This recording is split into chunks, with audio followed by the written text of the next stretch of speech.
Welcome to Embodied Impact. Today we have the beautiful pleasure of hosting Natalia Ferrara Hendler. She is a fellow South African Italian, a person of many interests, and prior to her immigration to the States, she ran a number of practices ranging from photography and videography to being a prolific yogi and numerologist. She's very much the epitome of our topic today, creating your own world, even to the point of one of her memories being the etching of the phrase "create your own world" under a bunk bed she had as a teenager. To her, the veins of creativity and spirituality are interwoven, creating space for deeper understanding and transformation within all human beings. We'd very much like to welcome Natalia today with us.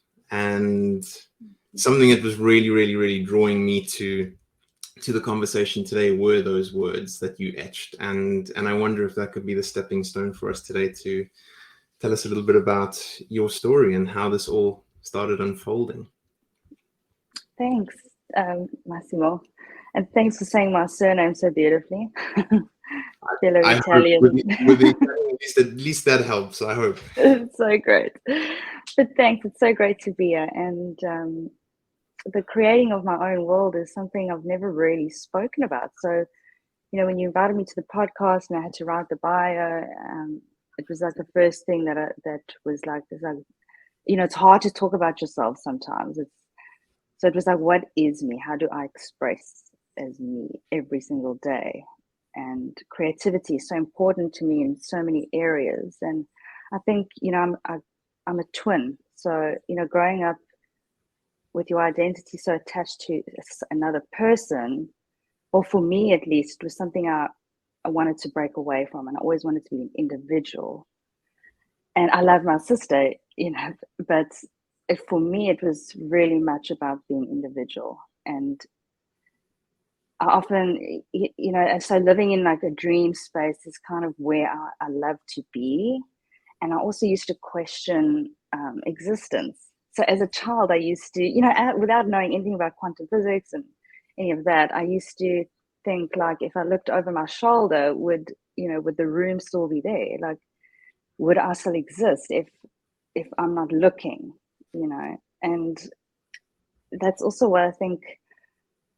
I thought, if life could be a movie, if life could be art, it's made to be seen, and then I would exist. And I think that's also what drew me to the world of storytelling and photography and even spirituality. Like, what is existence? And it's creation. And, what are we creating before us? So I guess that's, I kind of looked at what are the possibilities of creating something for me. I always wanted my own space. For instance, something so simple, and just be individual in my expression. So yeah, that's kind of where create your own world comes from.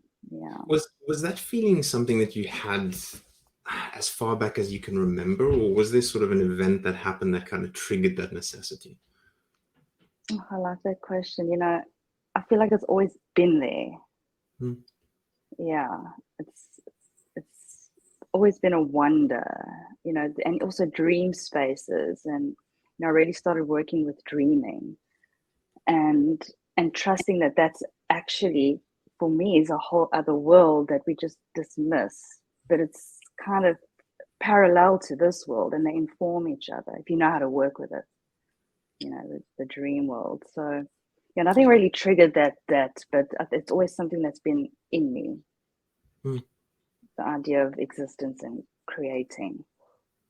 Yeah. So how have you sort of cultivated that, I guess let's call it a tool for bringing in that dream space and sort of helping it manifest in real existence?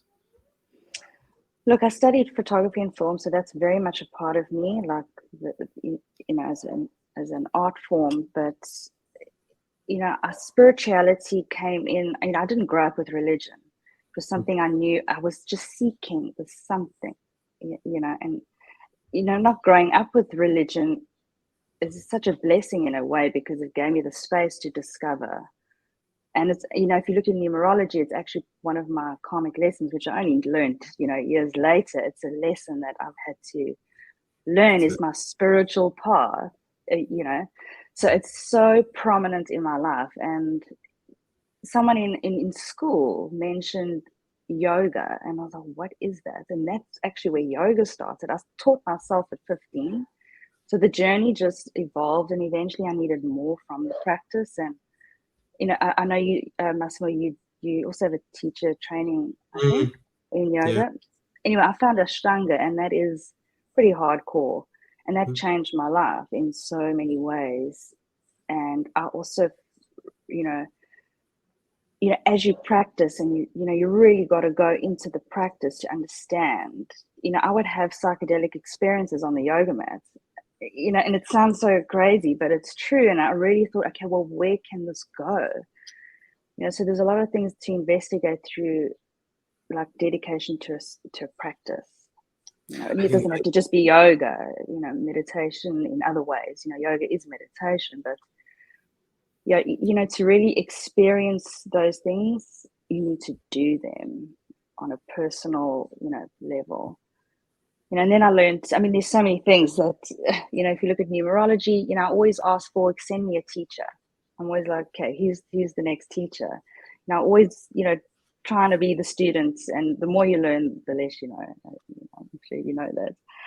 But yeah, just going to different teachers in the spiritual world and learning as much as I can. And you learn something from everyone. You get the good teachers, the bad teachers, and the bad teachers actually teach you the biggest lessons. How to be, how not to be, Also and holding your integrity, I guess. That's the thing that I find from, yeah, shall we call it, more challenging teachers. But I think, yes, you talking about yeah, yoga, I think that the big thing for me is the philosophy behind yoga, really, more than anything else. I think that practice, and when you're yeah, talking about the psychedelic experience as well, that comes from that. Yeah, absolutely. yeah. And you need to learn how to use your body.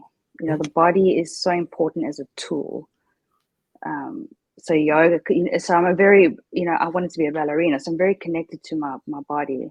So yoga was the next best thing, and in terms of movement, but what you can really do through your body spiritually, once you tap into that, there's endless possibility, even in sensuality. And yeah, so living life.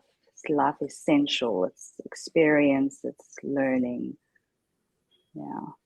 I think what's really beautiful, like this whole like embodied experience, it resonates a lot for me actually. That we can think a lot of things, but Yes. unless we actually experience it, it's not really there. And I feel what you also said about the dream spaces. I tend to take a nap in the middle of the day, and even though it's just a short nap, so like maybe like usually around 17 minutes, Yes. it's sort of this. I really feel myself like focusing on my belly, how I breathe. But then just like it's really cool. It's like it's almost like the integration of the morning into, okay, like what are the things that are meaningful to hold on to? What is the stuff that can be moved away? And what is the inspiration for like when I actually wake up again? And Oh, that sort of receiving guidance to then actually make it real. There's yes. something really fascinating in, I feel, our physiology. And I'd love to get your perspective on, because for me, the more I'm exploring it, is like really our world exists like through our physiology. Like, and unless our physiology receives something, nothing really is there. And so Yes. with the yoga piece, I mean, I do a lot of like more breath work and chanting meditations, but it's if I'm able to basically tune my state, then I'm able to receive different things, like different frequencies, which then give me a different experience kind of the world. And I'd love to hear your experience or perspectives on like how you're using yoga to tap into that. Yes. Wow. Well, what you're doing, like what you described, is just another form of meditating and channeling. There's no, well, I see it, at least there's no structures of what works for you. If you're doing something like that in the middle of the day, like that's very powerful, and that's really good that you're taking that time to do that, because it's re-energizing and it's clearing the mind again. I'm sure you've heard of transcendental meditation. TM? Have you practiced? Have you? I've done it a Okay. couple of times, like not really like super focused. Okay. Well, that's the point. It doesn't matter if it's not super focused, because that is meditation. It doesn't matter what the mind's doing. If you in that state of breathing and you're doing it, you're doing it. And I remember doing TM. It was also one of the things through yoga. I wanted to explore a different way of meditating, and how do I go deeper mentally. And when I did TM, I was like, oh, wow. And the TM meditation for me is like a basis for all my meditation now, just because I simply experienced that technique. So now I use that technique in other ways. And it's very simple. And I remember once, you have to really practice it every single day. And I must say, I don't do it every single day anymore, but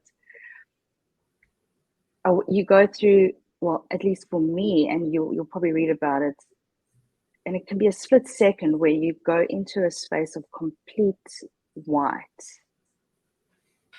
And it's like you're not sleeping, you're not awake, but everything just went clear and literally white. And that was like the highest point that I went through in TM meditation.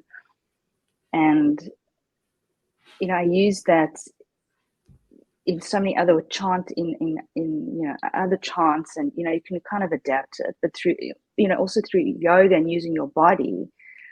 I remember being on my yoga mat to mat with other people, and sometimes that can be quite magical, like the breathing, especially in Ashtanga yoga, where you get there, you do your own practice, you're not following a teacher. Look, it depends. If you know Ashtanga, you'll understand, but you get on your mat, you do your own practice, and everyone's breathing a certain breath.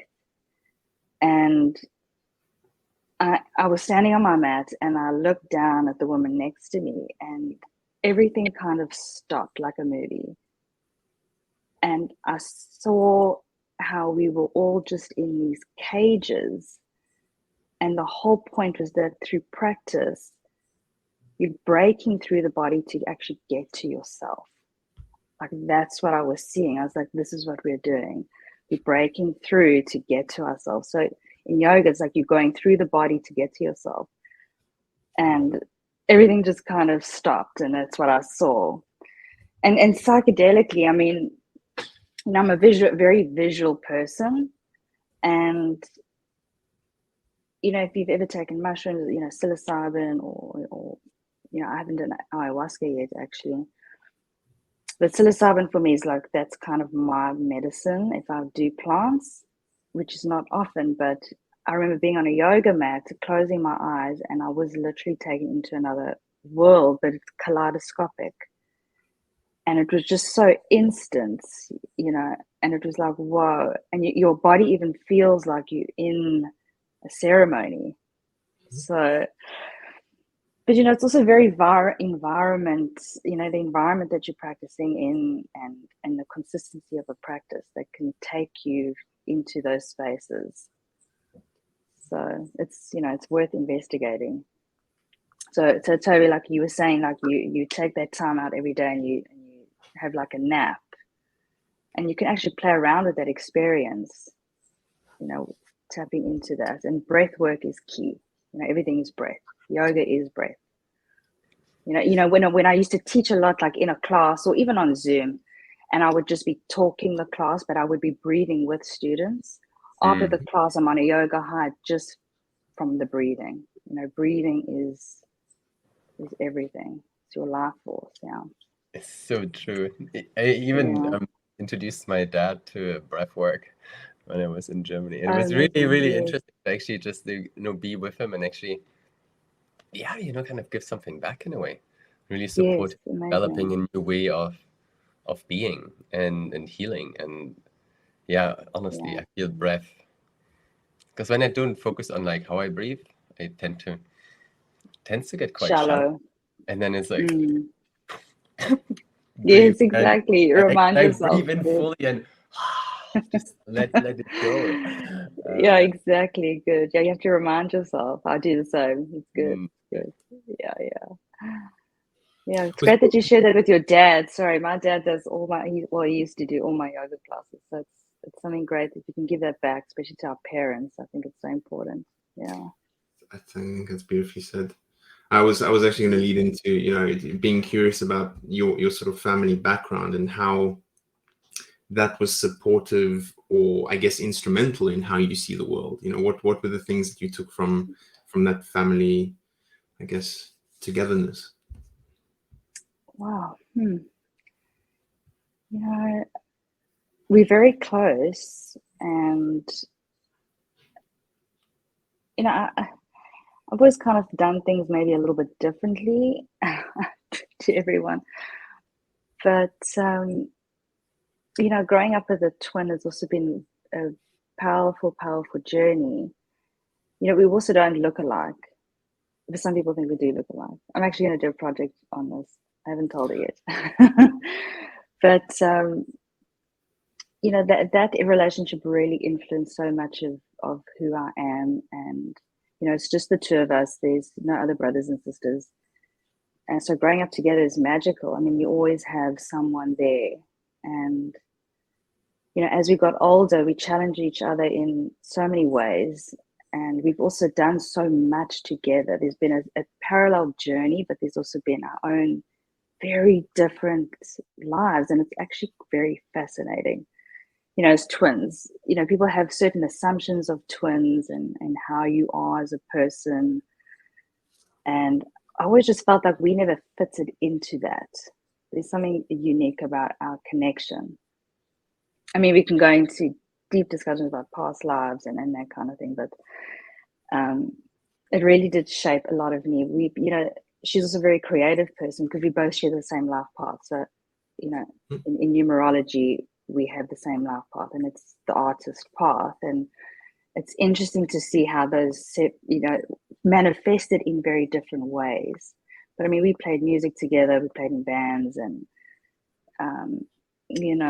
so that was a big shape of my life and expression. And family, the Italian side of the family, that has always been this deep need to explore more and possibly go live in Italy and actually experience that part of us, of me, So yeah, I don't know if that answers your question, but yeah. What I'd love to come back to is like what Massimo said in the beginning when you etched on the bed, like create your own world. Because I had similar experiences, and it seems like it's almost like as a child, kind of my higher self spoke through me, and I couldn't really comprehend what was going on at the time. As I'm just curious, like I can totally see you like etching these words, and like where did it came from for you?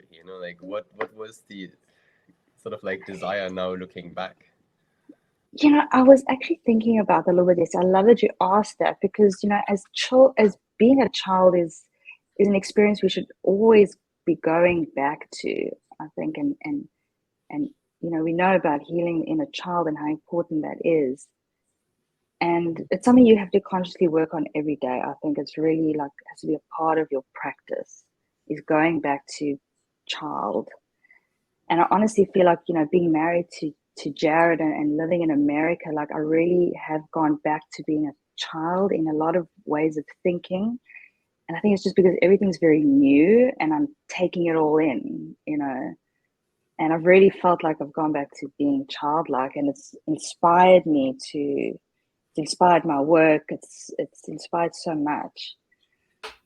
And it is going back to that child state, and also, and like you say, it's almost like something's, as children, we can get downloads, if that's the word to use, or we connect way more with things. And it's like when I really look back, especially when I started studying numerology as a child, it's almost like I could foretell certain happenings that were going to happen in my life. I was like, oh, but I'm gonna be this way for now because I know at about this age I'm going to experience this, or I'm going to go through something like this. That's honestly the thoughts that I would have. It's almost like I knew this timeline, even though there's no timeline, but of certain things that I just knew I was going to experience, and it's bad things, it's good things. It's really been quite a thing to go back and, you know, think about what happened as a child in my head. It's like prediction. It's quite fascinating to me, and, you know, to observe that about myself. You know, and your worst fears really do also come true. Like, I've learned that, and quite specifically, you know, even the way my life has changed now, you know, how we manifest, like, the manifestation can happen so quickly and instantly if you tapped in. And it's really not it's mental, but it's very much an emotion. You know, I also had a teacher that really affected my life. I went to a session and he said, you know, you need to feel abundance. And I thought, what? Feel abundance? He's like, yes, it's a feeling. It's a feeling. I'm like, at the time, I was just like, I don't understand. It's not a feeling. Abundance, how is that a feeling? And it really stuck with me. And, you know, since that session, every day I would get into a space and I'd be like, hey, what does abundance feel like? Because it has to be in your body. And I practiced that. What does abundance feel like? And I still do that now, because you need to feel that stuff in your body. You know, to me, it's like feeling it. It's not just saying the words, but feeling. What is that? And yeah, that was very powerful for me. It kind of raises the question of how polarized we are as human beings. You know, it's like, I love that phrase of feeling abundance, and I can imagine it must have taken you a long time to get to that essence of it. I'm not really, you know, you would think, because it does seem so, I thought, like, that's going to take me a long time. Like, how do you get to that point? But then I started looking within a few months even of that session. Look where my life is now. Like, you know, I'm also in an opportunity where I can reset. You know, I gave up all my businesses back home. You know, you basically caught me at a time where I'm like re-evaluating or doing over. And, you know, so if I look back at that moment and where I am now, it's like, wow, like, I tapped in and I didn't even know it. You know, I was tapping in and didn't really know it. But I must also say, like, having time alone in your own space, like, for me, that is a time where I was doing a lot of inner work and creating, and just, you know, I didn't keep a lot of people in my life as I used to, which I don't think is a bad thing. It was really good for me, you know. So being on your own and is very important, you know. And that's kind of also, with, you know, go back to your other question of how, you know, I think you asked that, how you know, how I've honed the skills that I've had, and alone time was really good for me. But you know, I'm someone that lives in a dream world, so it was, you know, easy.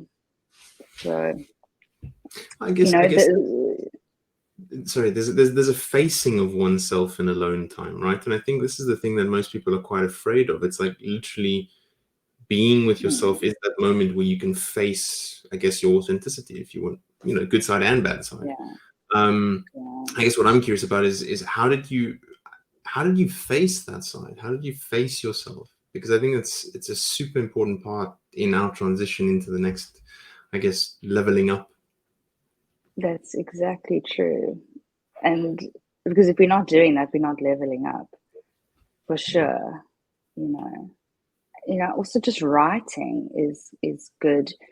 And I know when I'm avoiding issues, you know, I know what I'm struggling with, and I turn it into art, you know, and I turn it into something else other than just being here, you know.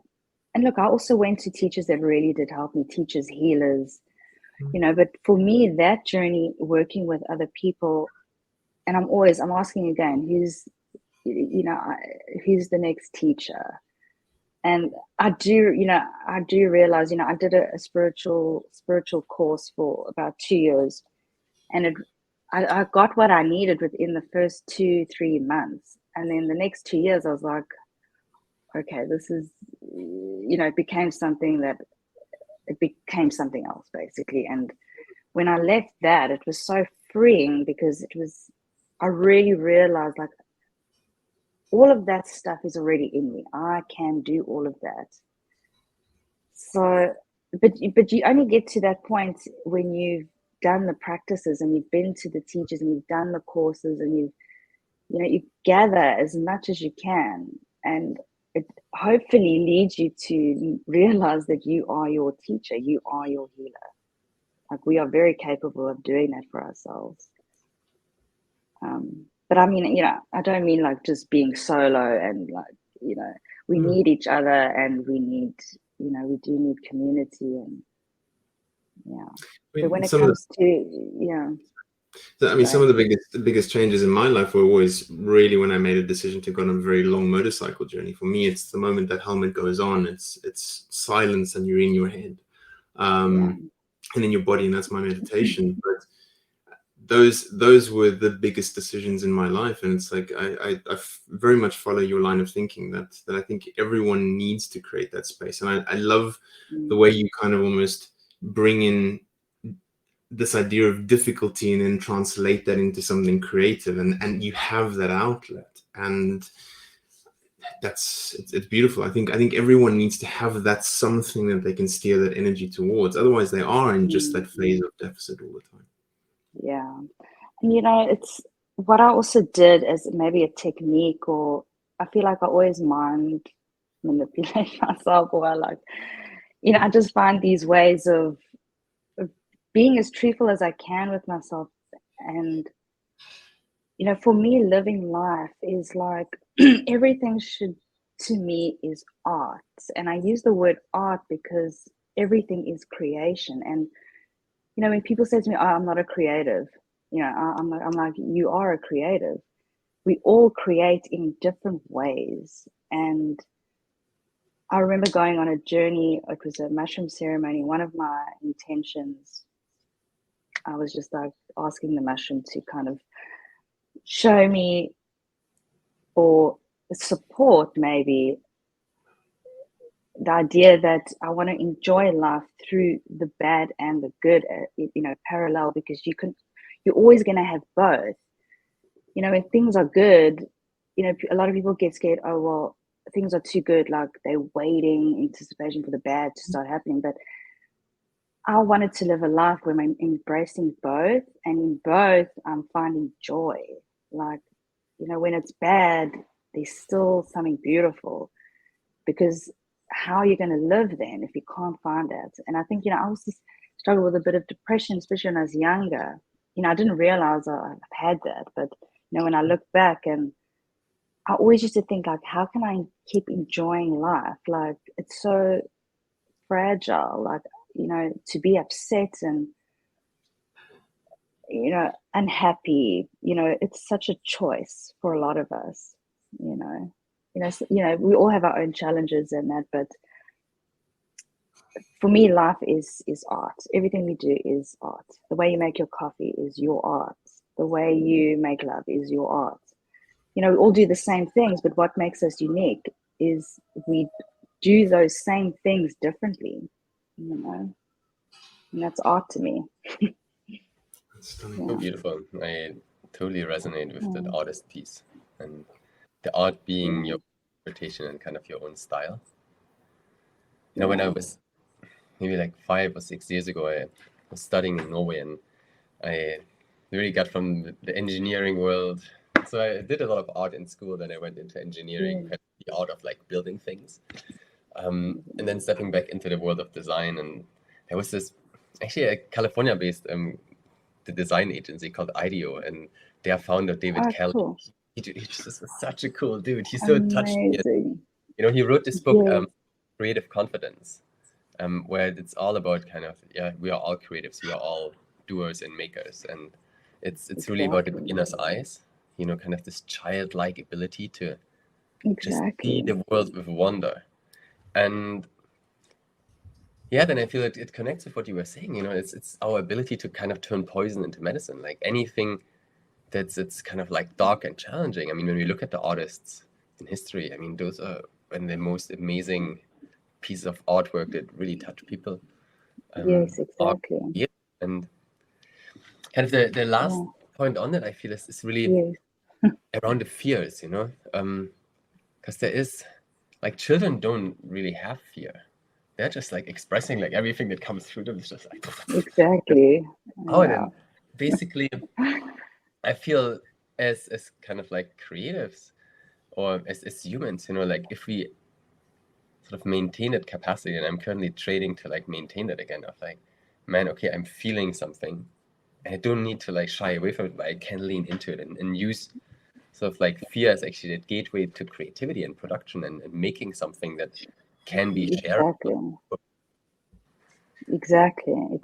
And I like what you said, turning poison into medicine. That's really, and it's also, your shadow, working with your shadow,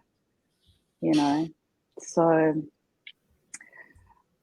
I think it's so important to be able to tap into that and know where to channel it, and and it's okay, like it's okay to do that. And even in emotion, tapping into emotion, and I'll get into such moods with my husband and he just doesn't know what to do with it, and it's like, and you'll leave me, and it's like just part of my process sometimes to just, I enjoy sometimes the bad moods, because it somehow puts me in a different kind of state, a way of creating something. So it's not something to be ignored, it's something to work with.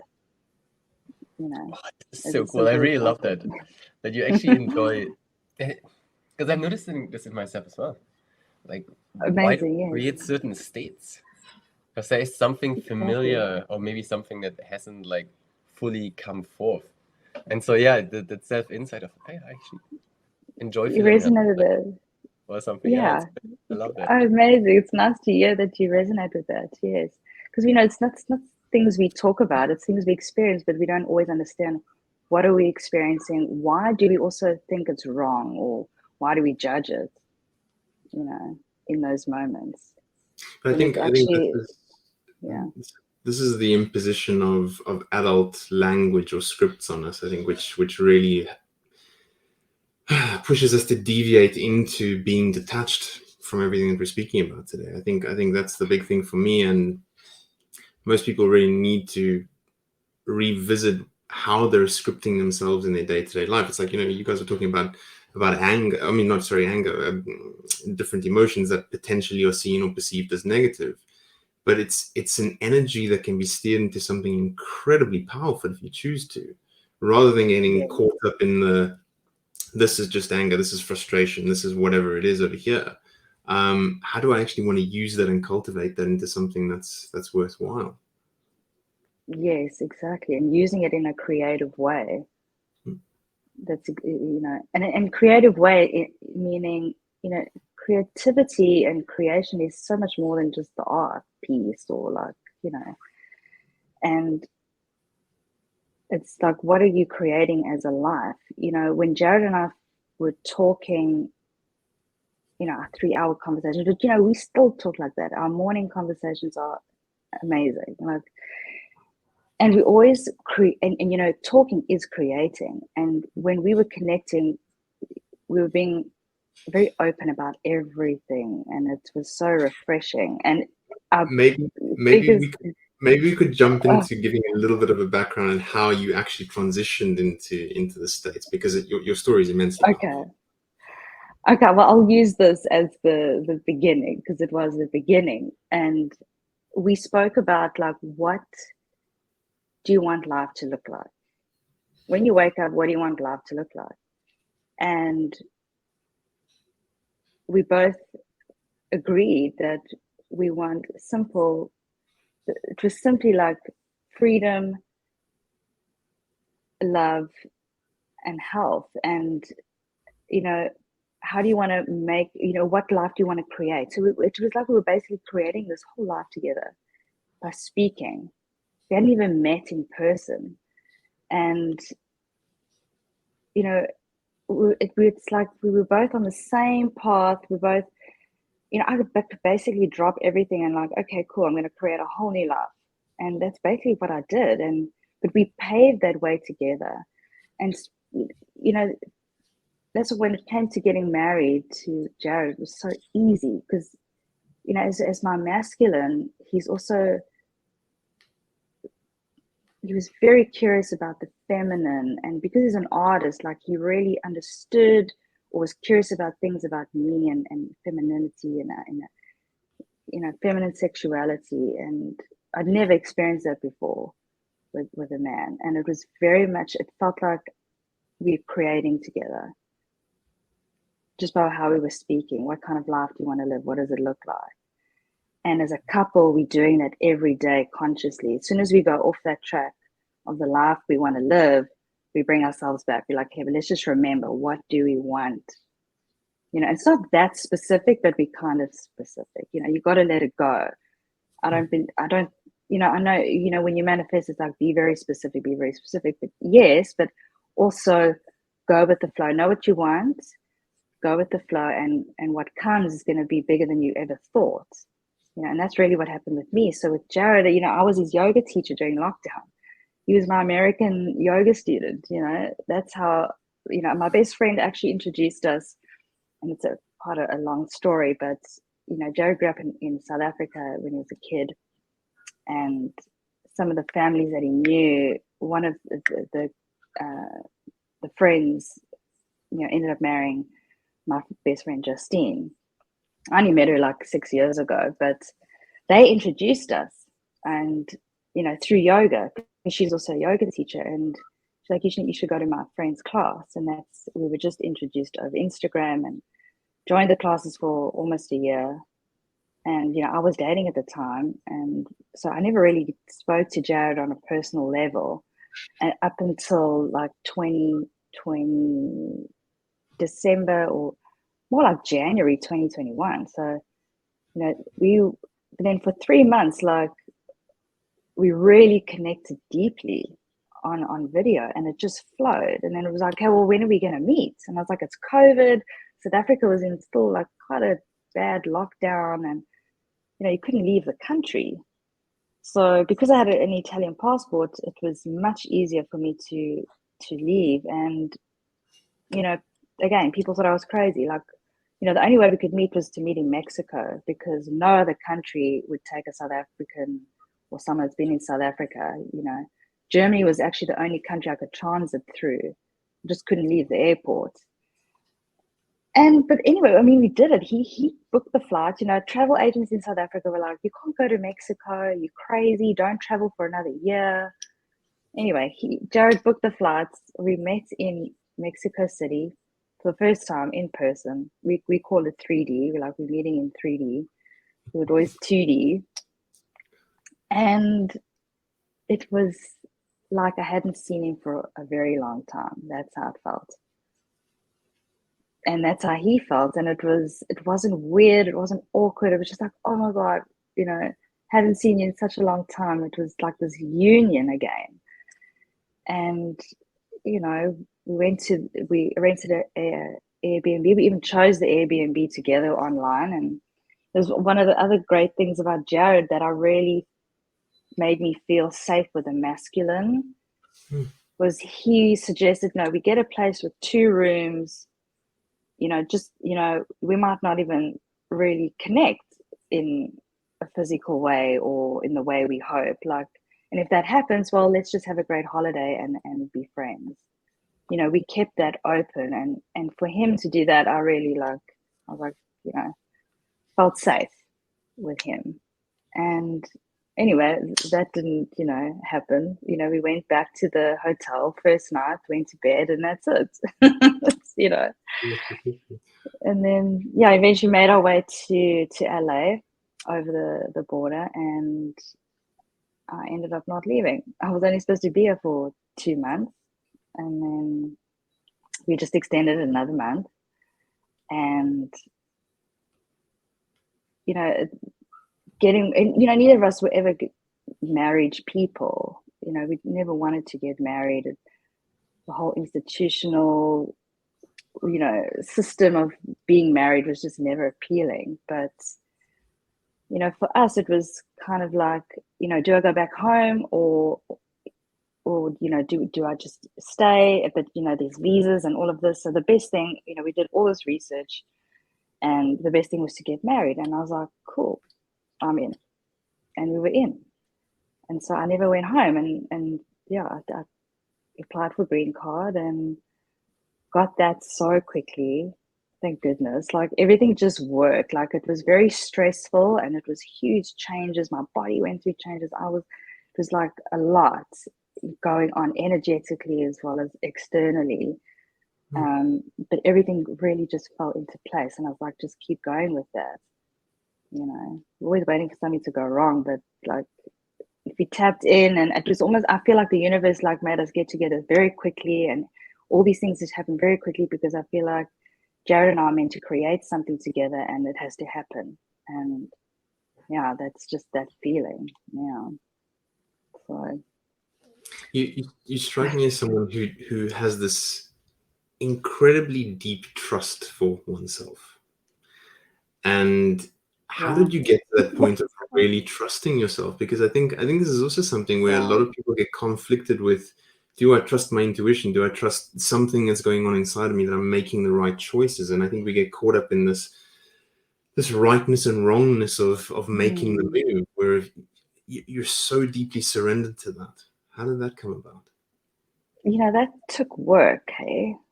Like an experience with relationship. You know, everything is relationship. Not even just with a partner and friends. It's your relationship to everything. Your world. Yeah. But you know, and look, very much with people, you know, I've dated a lot and you know, had sexual experiences, and you know, you learn so much through that, and you must learn through it, because if you don't, you're just going to repeat. I mean, you know, you're going to repeat the cycles. You're going to keep going through the same thing, meeting the same type of people, and you know, it gets to a point where for me, it's like, okay, that's enough now. It's enough. It needs to change, and it's like a very conscious thing for me. And you know, when I really got to that point, like I like that you asked that. It's quite amazing that you see that. It was after a long course that I did, and I decided I'm cutting away from the teacher and the people. You know, I'm just not made to fit into groups. As much as I often want to belong to, you know, communities, and it's just really not for me. And when I feel myself forcing myself to fit in, it just backfires on me. And I really just had to let that go. And when I really let that go, and I knew that I wanted to be independent in my spiritual path and not have to go to these courses. Otherwise, you know, who knows what's going to happen to you if you don't stick with a teacher or. And for me, it was like, I'm ready to just be on my own and be independent on my spiritual path, because it's so individual. You know, it's so individual. Your journey is so individual. No one can tell you, you know, what you should be doing. You know, so after that, everything changed. The relationship that I was in before Jared, that ended. I mean, that's a whole nother, that brings up actually a lot of other topics that we could talk about. But I surrendered to what was right for me. And I remember leaving a course once and getting home, and I just remember, because I'd let go, I was like, oh, I just want to be independent with my journey and hold myself no matter what happens. I want to be able to hold myself. It doesn't matter where I am in the world. And I didn't realize that in a few months, I was literally going to leave my country and go live in another country. But I almost set that up for myself energetically. And again, it's that feeling. It's not overthinking it. And I was just walking down the stairs, a simple moment, walking down the stairs. And it just came over me. I was like, I'm walking in my purpose right now. I was like, oh, wow, okay. And then you leave it, just let it be. You know, there's a book on dreams and by Catherine Scheinberg. I don't know if you've heard of her, but healer, psychologist, and and works in the dream world. And I mean, it's a very intense book. The book is called, let me get the name for you. So it's Catherine Scheinberg, Awakening the Visionary Life. So the Kabbalah and the Power of Dreaming. And she actually gives you exercises in that. And what she does say in there, you know, we don't just dream simply when we sleep, and we dream in every moment. And for me, that's fascinating. Like when I take, you know, if you take mushrooms, I feel like that is where we are. We're in that space of the reality and this other reality at the same time. And that is like the dream world, and that's existing like this.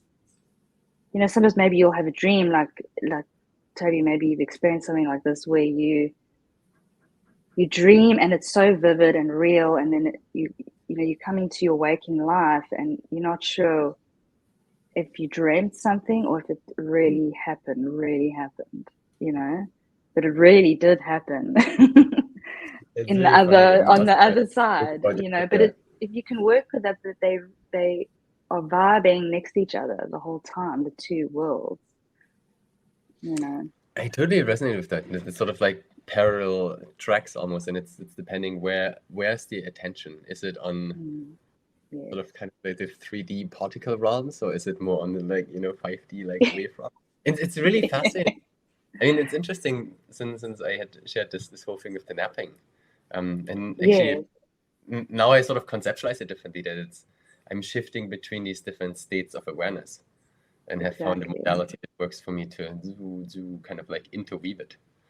And funny is, my mom, she was a weaver, and so it's almost like, you know, weaving like ways of like being, and it's again like it's about relationality, you know, like how do things connect with one another to create the fabric of society, the fabric of our lives. Exactly. You know. Yes, exactly. So I think I veered off your question, Massimo. No, not at all. I think you've explained it artfully. You know, it's something that also sort of fascinates me. I guess I always sort of steer back to relationships, because I think, you know, as you say, relationships are everything. Everything is in relation to or with. You know, I was looking at your last name as well, and, you know, living here in Spain as an example, there's the father's last name and then the mother's last name that's attached to the name, right? Whereas in Italy, the maiden name is always held, in a sense. It's not that there's this obligation to carry a man's last name, where I see you've done that. You've taken your partner's name and you've maintained your last name, which I think feeds into this idea, once again, that you're creating your own world. There is a, you know, I want this my way, and this is how it's meant to be. Not that I'm conforming to any particular standards that anyone else is imposing onto me. And I think it's incredibly refreshing to see that. And I think a lot of people can learn from that. Yes, I like that you brought that up, because that also takes me back to numerology. I mean, you can tell I bring up numerology a lot because it's so etched into everything, like everything. And the names are so fascinating.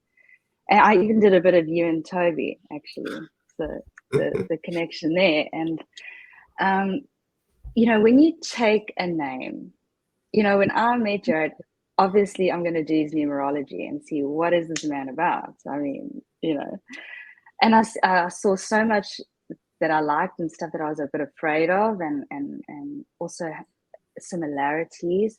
But what was also good was that we didn't share the same karma. I was like, okay, that's good. Because as soon as you're sharing the same karma, you are mirroring. There's a lot of mirroring going on, a lot of learning. So we had different karma, which is great. And, you know, taking on, so your name at birth gives you your map, and that is, you know, it's your code, and you're born with that. Even if you want to change your name, you know, when we change our names, we take on a whole new world and a whole new energy and path. And taking, you know, adding Hendler to my name, it's so great to have such a long name. It's so fun. But what was amazing, honestly, was that we taking his name connected us in such an amazing way, because we now both share the same destiny and the same, I think it's our same soul purpose. So now we are so aligned in where we are going in life. It's so incredible. And also taking on his name helped me kill so much of my karma as Natalia Anna Ferrara. But now I've got other karma, but it's working in such a way that, you know, and I instantly felt today, I'm not joking, I instantly felt the new karma coming in. The old karma is still something I'm working on, but that is still part of me as me. But now, my life now, married with a whole new name, it's like, it really is like a whole new life. And what's beautiful is that the connection helped me work through and burn karma that I needed to burn this life. And you can feel it, and you should feel it. I'll often get people coming to sessions, and they're coming because they're literally on the cusp of a change. They're going from a 1 to a 9, beginning to an end, and end to beginning. You know, you can feel it, and it's very powerful. So, changing your name is a huge, and it can be such a commitment. You know, if you want to change your life, change your name. Like, really, yeah. So interesting. Because it's if you want to change your life without moving countries, or change your name, then. When I got married, I also took part of my my ex-wife's last name, and she took mine. And oh wow! What you said with it brings in a whole bunch of new karma. That was so Yes. revolutionary. It was like, holy fuck. Because it's something that I would certainly say happen, but I actually never conceptualized it that way. So something that I would but you could feel it more about is, how do you do this numerology? Like, how, and maybe it's like a much longer exploration. Look, you can, yes. I mean, as an individually, you can go. There's so much you can look at. Some of the sessions will last 3 hours. But it depends on the person. Like, your session is so yours, and what do you need to know now? Sometimes you don't really get to go through everything, but you can keep going back, and there's so much to investigate. It's very structured. That's also what I loved about it, is because I'm very out there, creative, and I needed, when I found numerology, I was like, this is a great base and map to investigate what is life and what is my life, and why am I going through the things that I'm going through, and from that I feel like you can really, it's like anything that you do, like, once you know the basics and you know the rules, then break them. So with numerology, it's kind of a similar way of looking at life. It's like, once you know the map, now I can choose which path do I want to walk. What do I want to manifest more of, because I have this in me, So that's how I see numerology. It's making me giggle inside, because that was my quote of my matric leaving. No ways. What was the quote exactly? Learn all the rules and then break them. Oh, wow. That is amazing. But I really do. That is, even in yoga, it's like being a yoga teacher and learning what I did. I created my own class. Broke the rules of Ashtanga, and made it my own practice. So in everything it applies. Like, that's really cool. So, and I think it also comes back to the childlike state, where it's like, yes, let's test and play and actually see where the innovation can come in. Like bringing different parts of what we've learned into something novel. Yes, exactly. I love that. And I like that we go back to being a child, and that's kind of be a thread through the conversation, because creativity, freedom and creativity is so much of being childlike, tapping into that state. And I know we're kind of almost out of time, but I did just a little evaluation on you, Massimo and Toby, in terms of numbers. And if you just look at the first letter of your names, because I was very curious to see what the connection was energetically, why you're working together. And you both have feminine numbers as your the letters of your name. So Massimo, M is 4, and Toby, T is a 2. So what's great is that Toby is actually more the creative feminine, and Massimo, you're more the support and the base. And your numbers are even numbers. So you both builders. I know that's not so funny, but you are the basis of the relationship in terms of like more the masculine, feminine. It aligns in our relationship. I can speak from my side, Toby. That's how I feel, but you have to confirm that. But both Yeah, feminine numbers. But also then, if I looked at your names as your names, Toby's the creative masculine, and Massimo, you are the balance of material and money. That's the 8. So you've got such great complementing energies just by looking at your names, and it works really well. So you can go into so much of that, but I'll tell you a little secret. I adopted my mother's last name. Okay, wow. So the whole idea of karma and everything like that really deeply resonates with me in seeing the historic element. So yeah. Oh, very interesting. Cool. Yes. Well, that's for another day, I guess. I feel this whole numerology definitely something to explore more, because I recognize, I'm so kind of turned on by numbers. Like, amazing. Yes. I was doing some. I mean, I did a lot of like maths and physics, but I remember as a kid, I was always counting. In Germany, we have like when you go along the road, there's these like white and black poles that mark like the side of the road, and I always counted them. And at one point, I told my body worker about it, and she was like, "Yeah, this is like a great practice to actually become present with what's going on." Amazing. Yes. Yeah, I'm definitely looking more into numerology. This is yes. Yeah. And I kind of, as a numerologist, it's these specific traits of numbers, but it's how we interpret them and how they manifest. You can have similar numbers to someone, but your life and your makeup, it would manifest in a very different way. So, I mean, let's take like the number 3, for instance, you get the positives and the negatives of that 3. And depending on you and what's going on and how it's manifest, you can go maybe more into the negatives, and someone can go more into the positives of that energy.